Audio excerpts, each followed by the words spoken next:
who do you know here? You've been here for roughly 3 weeks, 4 weeks. You know what I mean? Who do you know here now?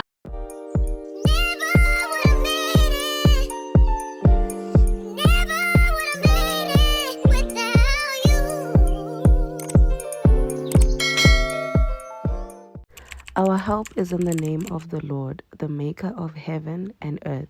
Hi dollies, welcome back to my channel. It's Louis Baby. PayPal me that money for that Louis Baby. E-wallet me that money for what? That Louis Baby. Period. Boo, boo, boo, boo. So today's story time is titled My Cousin Went Missing. So I'm sure you guys are like, Tema, how did she go missing? Well, stay tuned and listen to the rest of the story time so you can find out what this girl did to us as a family. Just sit down and relax, grab your drink, grab your water, grab whatever it is, my darling, and sit down and keep on watching. Okay guys, so I'm gonna use my foundation. It's a Revlon foundation. Love this girl. So I'm gonna get right into the story time. All right, okay, cool. So this cousin of mine was maybe I want to say 4 or 5 years my senior at the time. So this happened when I was in high school. I think I was like 16, 17. So this particular cousin of mine is from my dad's side of the family. So she was coming from like Nelspruit sides. Yeah, our helper for many years had just left. And my mom needed a helper because my younger sister and I were both in school. So this one cousin of ours, she has a twin. She was brought to come and help out at home. So kind of like be our helper. But while she was there, she was also gonna start looking for school or like something to do to further her studies because she had only done her high school. Yeah, so that was what the arrangement was. So this girl was very, very shy. Like, yo, this hand never really used to speak. So this one Friday, hey. So this one Friday, I come back from school, right? So when I get back to the house, I find her, she's there, cool. I greet her, hey, how are you? I'm good. How's your day? No, my day has been great. Okay, cool. Yeah, I've made some food. Yeah, well, I'm like, oh, okay, no problem. She goes back into her room. I'm in the lounge, yeah, well, I'm watching TV. She comes back like maybe an hour later. I want to say an hour. Like I was so into whatever I was watching that I genuinely cannot tell you the exact time. Yeah, well. So she comes back a bit later and she's like to me, she is going to Spa. Yeah, well. So where we used to stay, like the Spa was not that far. So she's like, I'm going to Spa. I'll be back just now. I'm like, oh, okay, cool, no problem.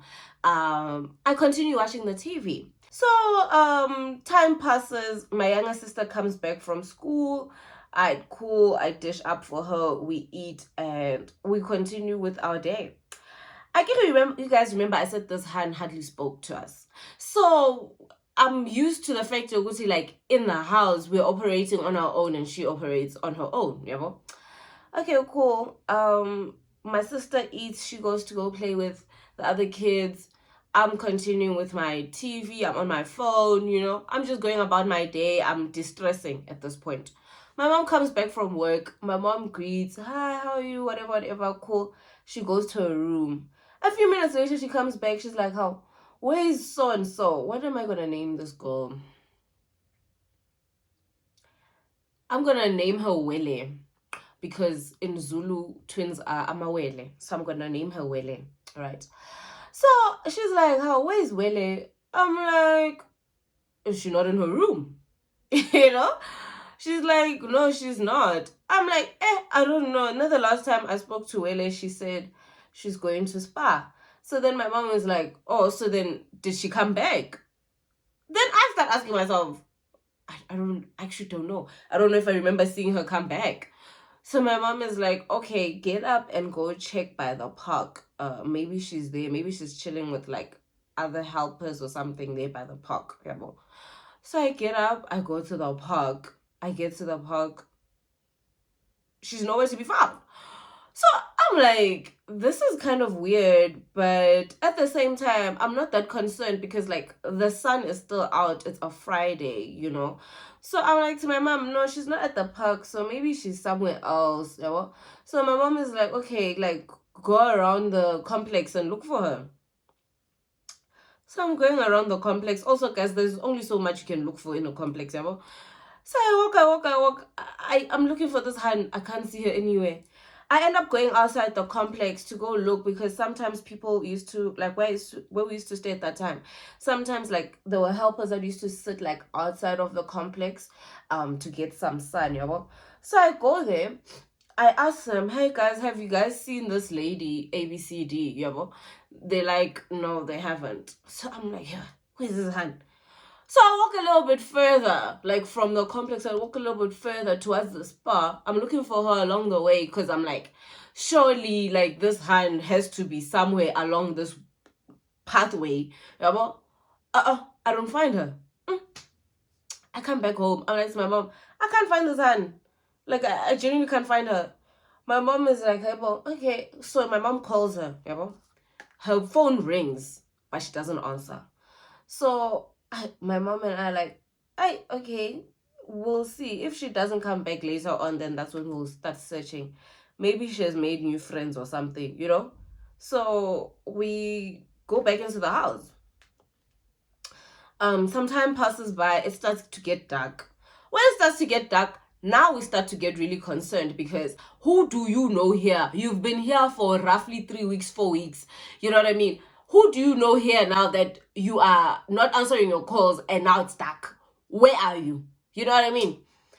So then my mom and I decide, okay, cool, let's drive around like this area and search, like, you know, see if we're gonna see her along the way. Maybe she got lost, maybe she doesn't remember how to come back home. Like, you know what I mean? Because the only 2 times she's ever went to spa were with me, you know. We even asking the security, has this lady come back? The security's like, he last saw her go out. Yeah?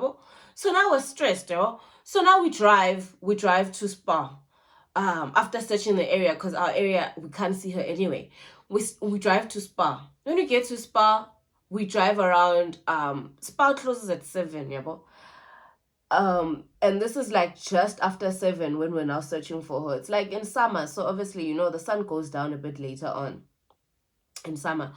So we're looking for her. We don't see her anywhere around spa. I go upstairs spa. I come back downstairs. We're looking for her. We ask the security nearby, have you guys seen this girl? Hey, nobody knows what we're talking about. Now we start to get stressed, yeah? So now my mom calls my father. She's like, hey, dude, the Uele, we can't find Uele. She's not answering her phone. Can you please pass me her mother's number? Because Uele, when she came to us, she is my cousin from my dad's side, ne? And we didn't really know Uele and her twin or like that family necessarily, but my grandmother is the one who knows that family personally, yabo. So obviously she's the one who brought that hand to us, yabo.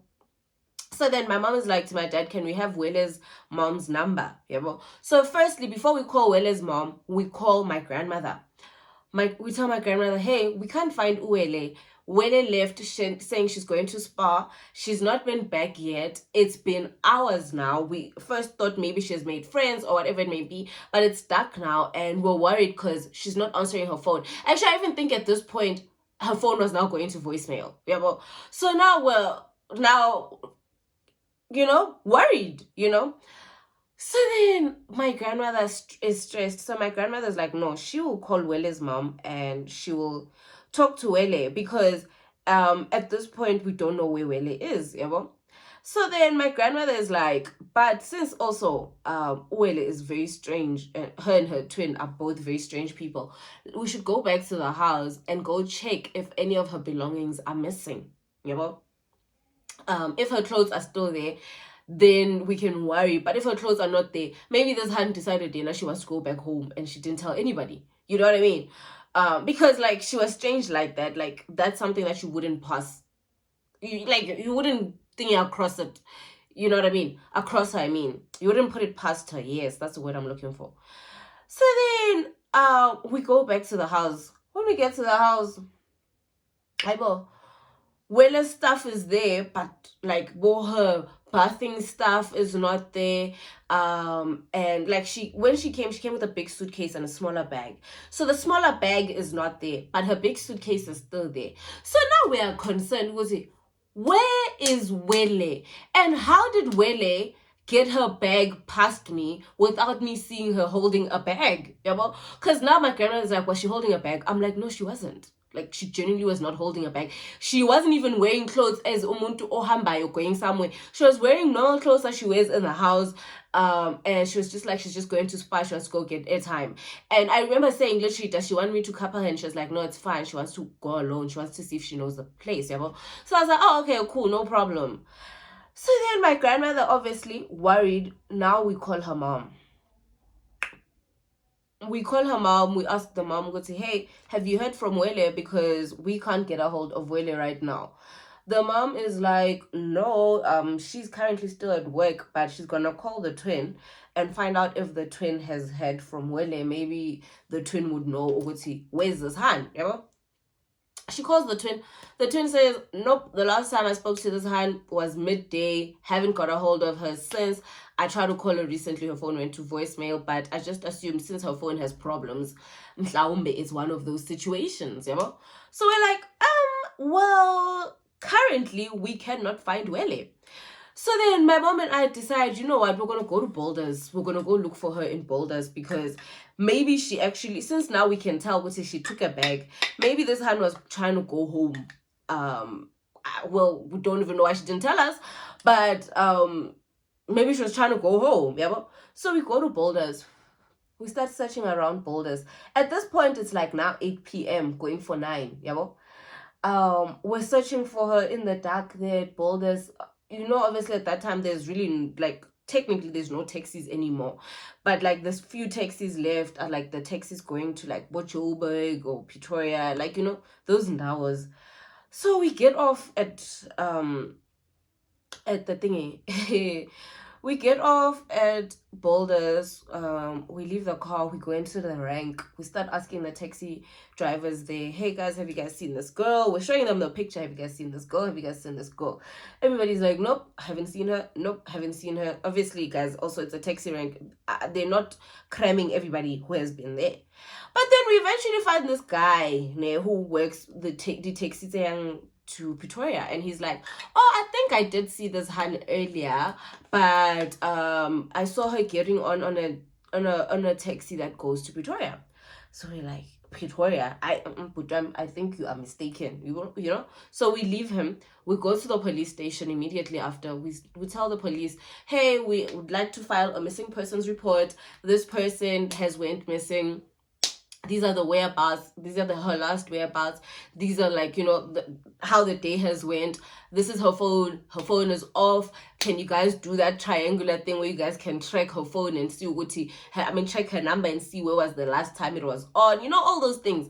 Hi, Sana. The police do what the police do best. They tell us, you can't file a missing persons report until after 72 hours, Sana. Maybe the girl just went to her friends. So we're like, this girl doesn't have any friends. Like, she's new in this area. She's always in the house. This is the first time she leaves this house on her own. The cops are like to us, to you. This is the first time to you. Happy this person is left in the house most of the day alone. You guys are really going to tell us because she doesn't leave the house. Well, like, son, we really don't think she does because she's a very, like, timid person. She doesn't speak, all those things. Yo, guys, I forgot to tell you guys what I'm doing. So I went in under my eye with this LA Pro Girl powder. These are the concealers that I used for under my eye. The Revlon and the LA Girl. Believe in these girls. And right now, I am going in with my Yardley loose powder in the shade... Yes, and caramelized hair. That's what I'm using now to set my face. But anyways, yeah, so then the cops tell us, no, guys, I think you guys might just have to relax a little bit. Give it till tomorrow. If tomorrow she still doesn't show up or you guys still can't get a hold of her, then you guys can come tomorrow and we will start to, try to search for her around Midrand. Yeah, well, cool. So we get back to the house. Obviously, everybody's stressed. My dad and my grandmother at this point, they're preparing to come to Joburg to come help us search for this Han. They're coming the next day, which is Saturday, because this was happening on a Friday. So they're saying Saturday, Bona, they're coming to come and help us, right? Saturday rolls around, my dad and my grandmother arrive. When they arrive, hi Sana, we get straight to the search party. We go back to Boulders. We search around for her again. We're asking taxi drivers again for her. We'll say, hey, have you guys seen this girl? People are like, nope, haven't seen this hand. Nope, haven't seen this hand. We're asking taxi drivers, Pretoria, have you guys seen this hand? Have you guys seen her in Pretoria? Like, you know what's going on? They're like, nope, they have not seen this babe. At this point, we're now considering going to Pretoria, taxi rank, and going to go search for her there, you know. We call her. So it so happens that she also has another cousin who stays in Midrand at the time, who says he will go to Pretoria to go search in Pretoria while we search Midrand, because at this point it's a full search party. The mom is now considering, like the girl's mom, Uwele's mom, is now considering coming to like Joburg, because she's all the way in Nelspruit.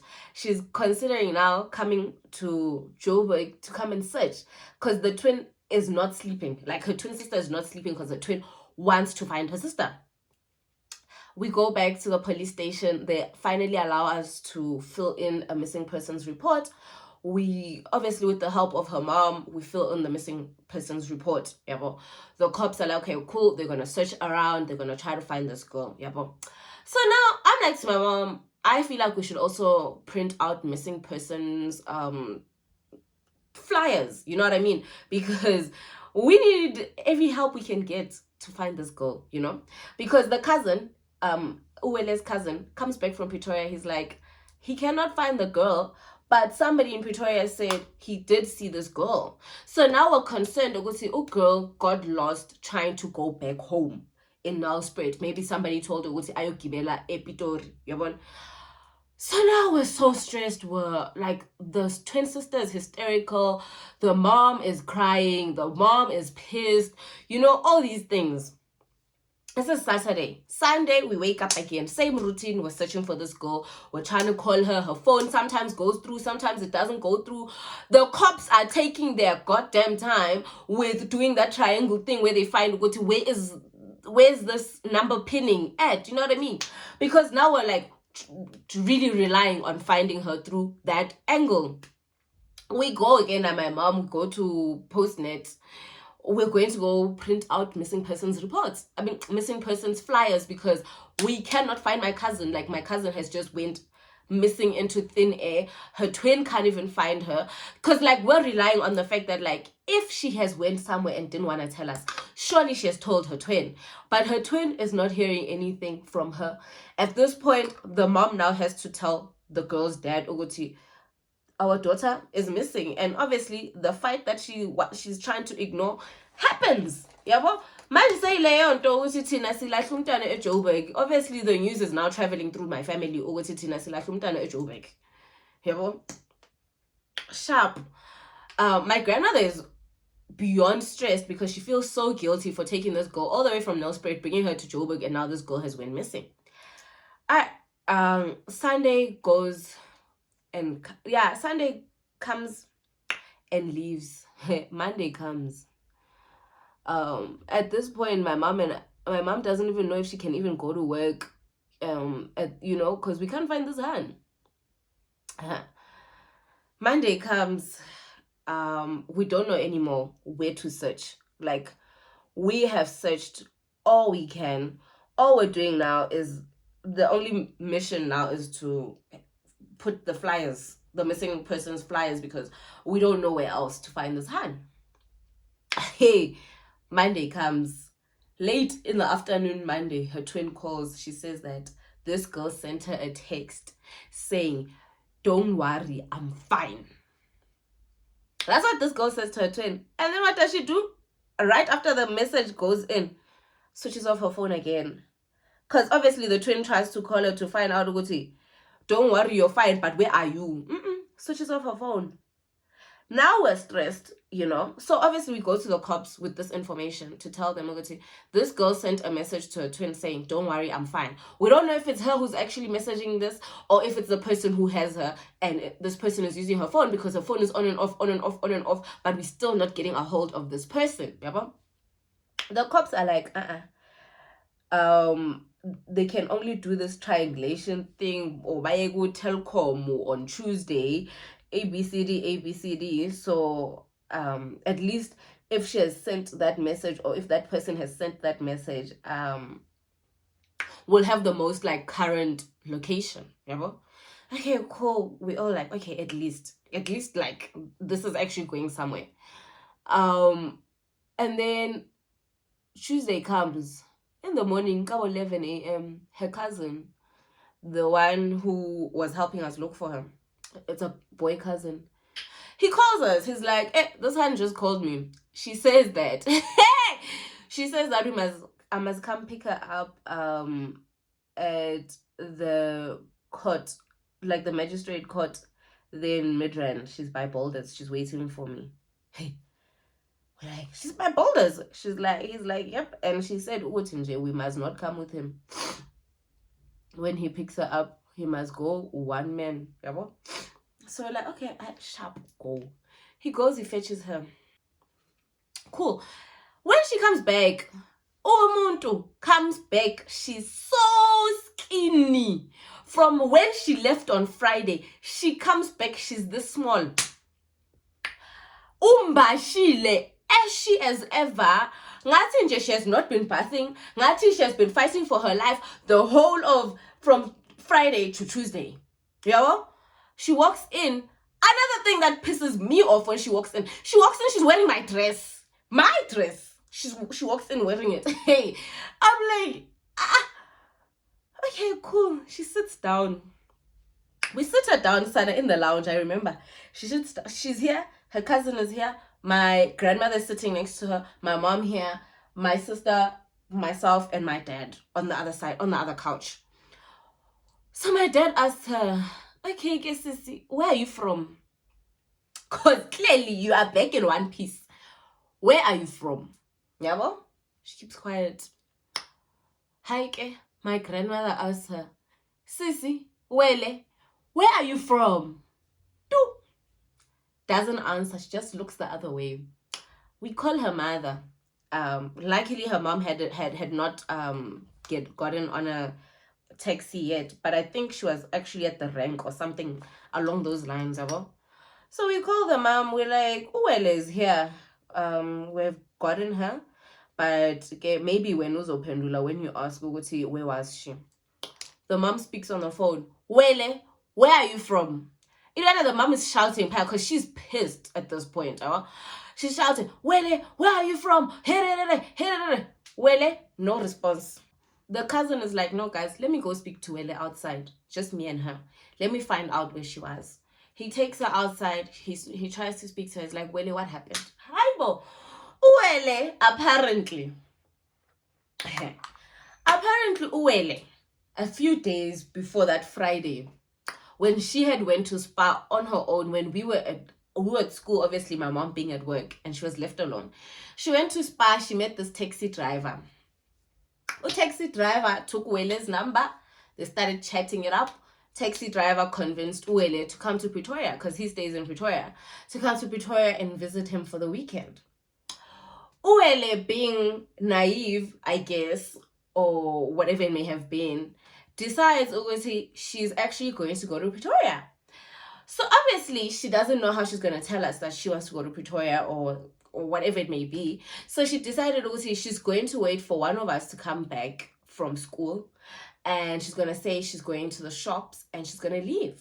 So where we used to stay, the balcony used to obviously be outside, but it used to be like close to the entrance.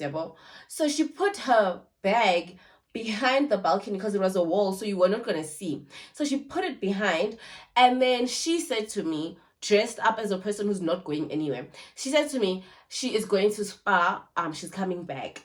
Got her, I was like, okay, cool. I continue, obviously I'm in the living room, I continue watching. She grabs her bag from behind, changes into an outfit, of going to go see her man, and took a taxi sana to Boulders. At Boulders, she met her taxi driver man from Pretoria. She got in a taxi with him, and they went to Pretoria. When she gets to Pretoria, now she is bamboozled because she realizes that guy number one is abusive.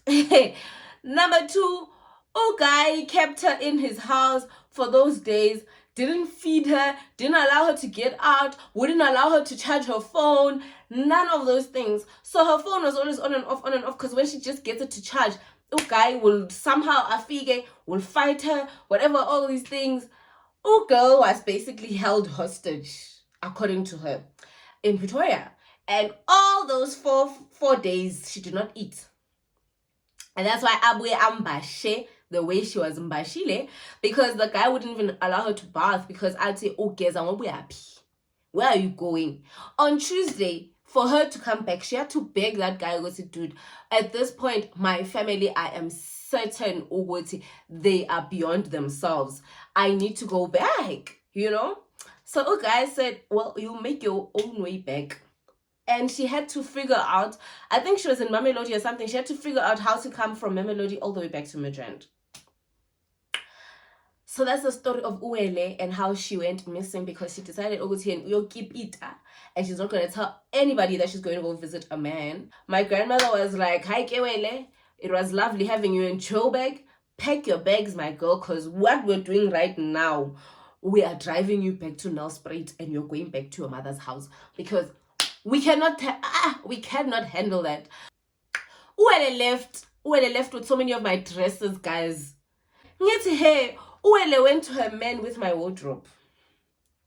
Uele went to her man with my wardrobe and said, even now when I'm going back to Nelspruit, I'm taking your wardrobe with me. So yeah, I hope you guys enjoyed the story time. I'll be back with more story times, and I've not forgotten you guys about the story about my friend and I and how we ended up being. I haven't forgotten. That's our next story time. It's the next part of my point of view. So yeah, guys, I love you guys so much. I hope you guys are blessed. Stay blessed. Please don't forget to like, comment, and subscribe, and share this video with your friends. Let's grow this Louis Baby family, and let's get to 5K subbies. Love you guys so much. Bye.